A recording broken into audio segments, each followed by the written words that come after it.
keep it at the back again. A bit closer. Good. Hello, everybody. Good to be here. Thanks for being here. Very complimentary. Thank you. How is the show going for you so far? It's been a brilliant day. Absolutely brilliant. I can't see anybody here who's bought my autograph. Three people. I've got it. Why are you putting your hands to your face in embarrassment? Last 2 minutes. No, it's been a very good one and unusually good. Yeah. And I haven't done this one for a couple of years, and I think that's an advantage for me today. So I've done well, so thank you all. Do you I'm still open. Oh, yeah. Do you enjoy the opportunity to? You want? Do you enjoy what we're going to do? Yes, sir. We're going to change places because Is that the better area area? is much better. That works for me. Because my seat's warm. Yeah. These things happen when you get to my age. I'll ask that again. Is the opportunity to get face to face with people something you still enjoy to discuss in career and different things? Well, yes. People sometimes say conventions must be very tiring. And I say, well, yes they are. Particularly today, my hand is really feeling quite sore. Difficult to hold the pen. The best thing about these is that you do meet the punters. You meet the people who actually pay your wages. And everybody's very nice to you because they've come for your autograph and they want to be nice to you because they want my autograph. And I really enjoy talking to some people, particularly when they bring their children. And the children are interested, not the ones who are embarrassed. I try to put the children who are embarrassed at their ease, but it's a very difficult thing.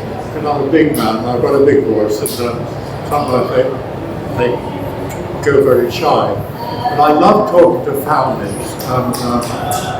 But today I have to be very careful about it because the queue has been so long, you don't want to hold up.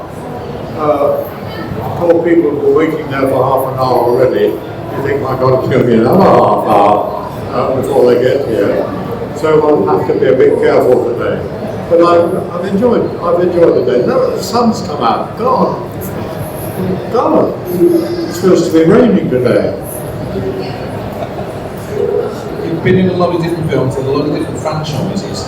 Right now in 2024, what are you signing the most of? Is it Harry Potter? Is it Star Wars? Which one is it? It always varies according to the one you go to. This has been completely unique, and I know why it is. Rupert Grint is here, and is there another Harry Potter person here? For the first time ever, I've signed a majority of Aragorns. That spider, which I was only the voice of. They have been the majority signing. I must have signed 100 today. The annoying thing is, many years ago, with my signature, I did a little silly cartoon of the spider, which is just a dog with legs coming out of it. It's a bit of an effort, but we actually done all that Aragog and Julian Glover and all that. I've got to do it every single time, so today it's been exhausting. All the spiders that I Is that quite refreshing for it to be something different? Is it quite refreshing for it to be something different, like being more Potter talking to those fans? No, it's not refreshing, because it's all interesting. I'm very proud of my body of work. I've been doing it for a long time, and when people want my autograph, it's such a compliment. It shows that it's a big thing to say, but it shows your life has been worthwhile if you're touching people. And I've touched a lot of people in my career, and what a great honor it has been to do so. As I say again, you're the ones who pay my money, so God bless you all. And I'm still open.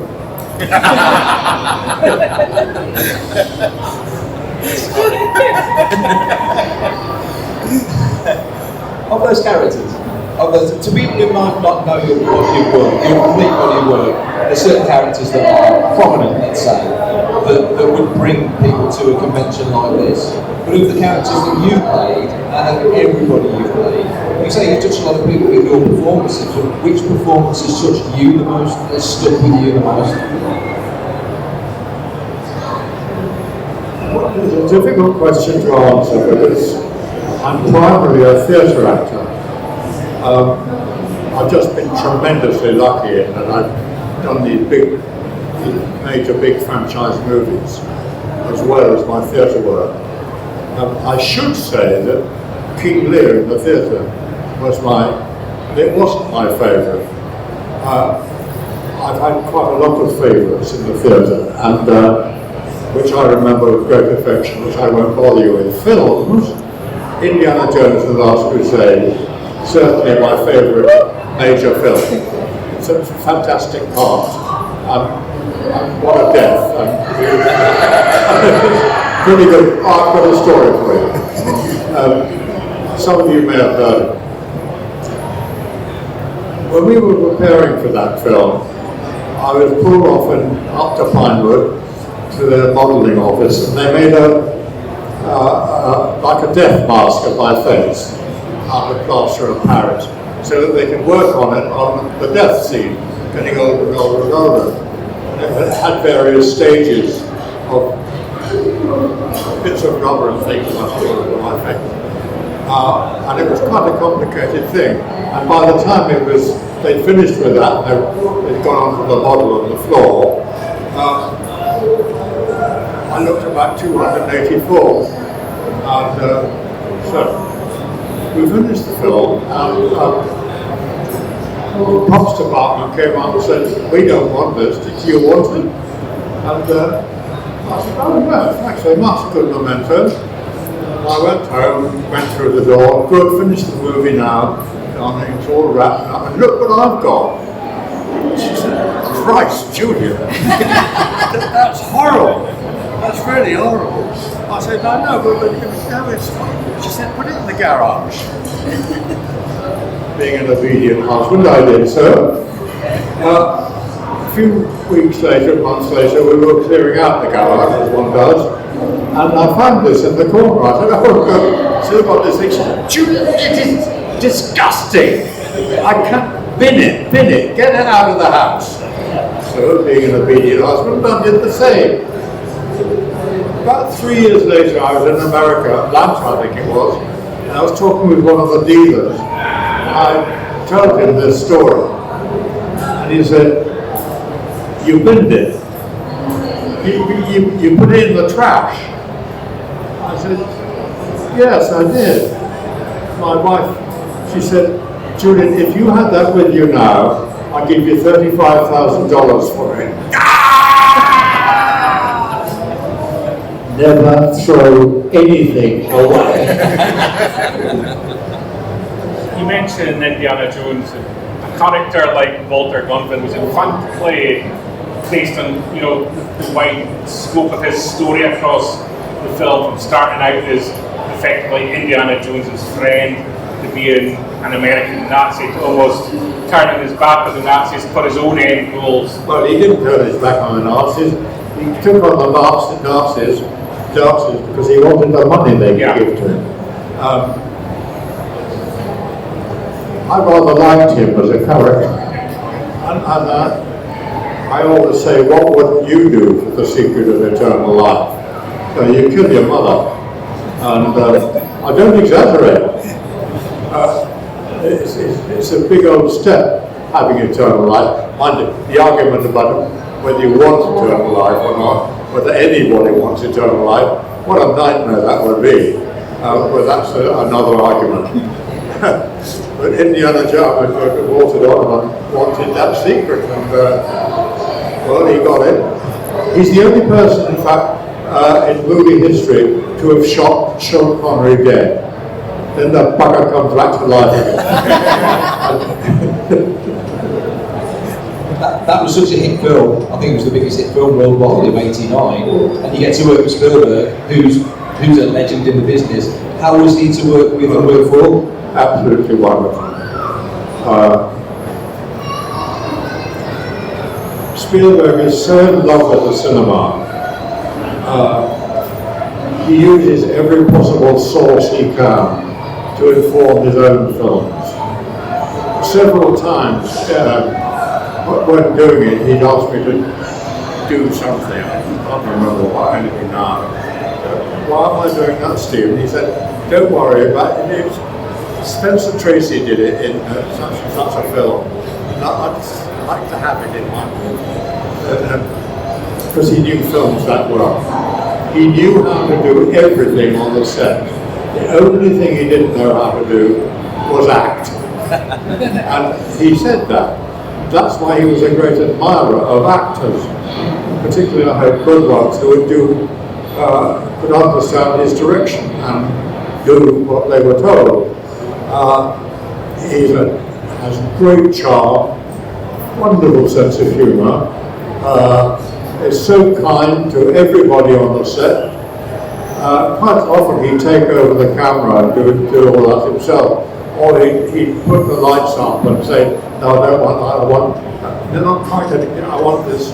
He'd get up the ladder and do it himself. He is everything you want in a film director, is Steven Spielberg. And I think that's why all his films are simply outstanding. Even the ones that aren't so good are terribly good. So when you're an actor and you're working for a director like Spielberg, do you need, as an actor, do you need to understand exactly what he wants, or do you just need to have the confidence that he knows what he wants and he's getting that from you? Well, most directors, of course, talk to you and the other actors in the scene about what he wants from the scene. And he'll vaguely indicate, you run through the text, he'll vaguely indicate where you want to walk. Then what happens after that is that the crew come in with their cameras and their lights and the sound department, and they all fix exactly, would you mind moving a bit that way, don't stand in front of so-and-so, you can come forward for that bit, or will you keep that bit in profile, They work out all those things and put marks on the floor for where you're going to work, and then you have another talk with the director, and he says, let's have a go. And any good director hasn't required you to act at full level at that point. You've marked it. And hopefully you've learned it. I've known some actors who don't learn it. I think it's all right to wing it, but that's another question. So then you get onto the set and they say, okay, we're going to do the first one. Right? So after all that preparation, and you know by that time exactly what the director would like from the scene, but it's now up to you to interpret that in your own way. So that's what makes me a different actor from Sean Connery, for instance. Because I will do it. I hope I achieve the same effect of the thing the director wants, but I'm me and I'm not Sean Connery. And he will do the same with me. So that's the short, very long answer to your question. And is he the most exacting director? By that I mean, no. He's got a style. You can't mistake Spielberg. No. There are certain things he requires, like silly things, like Spencer Tracy. But within that, he lets the actor run. And if at the end of a take he finds that not right, or well, that's lovely, and say that was terrific, Jules. Before that, at that moment, sit down, you're sitting down too fast. Or, you look as if you're going to burst into tears here, Julian. You're supposed to be happy. Like any good director will do, but he knows what he wants from the scene, but he leaves the actors to do it, which is, I would have thought, quite sensible, really. I would ask about Beowulf. Sorry? About Beowulf. Because it's been a role that you're so associated with. Sorry, the what? Beowulf. Yeah. Beowulf is does anybody know what it is? You do. For those who don't, it's the oldest poem in the English language, but it's not the language we know, it's in the Old English, which is completely, well not completely, pretty well as different as French and German are different. And I performed it. I did an adaptation for it for the stage, and it's an hour and a half of me talking, and I use a lot of the Old English in it, which gives it flavour and taste. And I have to say it's been quite a monument. What was going to be your question? Well, when you spoke about what a director looks for you in a role, I associate your voice so much with that poem. And I wondered what attracted you to that poem, because it's something you've returned to. Anytime? Yeah. Oh yes. It would take me about a week to get it together again now. There was a time when I could have quoted you from any. I've been doing it for about 15 years and 20 years. And it's an extraordinary piece. If you know, it's an amazing piece. But the trouble is, it's been too universitied. It's now a subject. Did you do it at university? You just know it. And it's now become, oh my God, we've got to do Beowulf. And one of my ideas was to make it accessible to people to realise what a major work of writing it is. And there's only one copy of it in the British Museum now. And it was nearly burnt about 50 years ago. There was a fire, and it's still singed at the edges. Is that only copy of Beowulf. And within it I do a lot of characterizations, of course, but it's only me. I use no sound effects, no lighting effects. In fact, the last time I did it, about 4 years ago, when I decided that I was too old, I was put into bed. And my son said, "Can I have it?" And in the fashion of being a butcher or baker, Jake Glover who did butcher, in those days, I think it happens a lot now.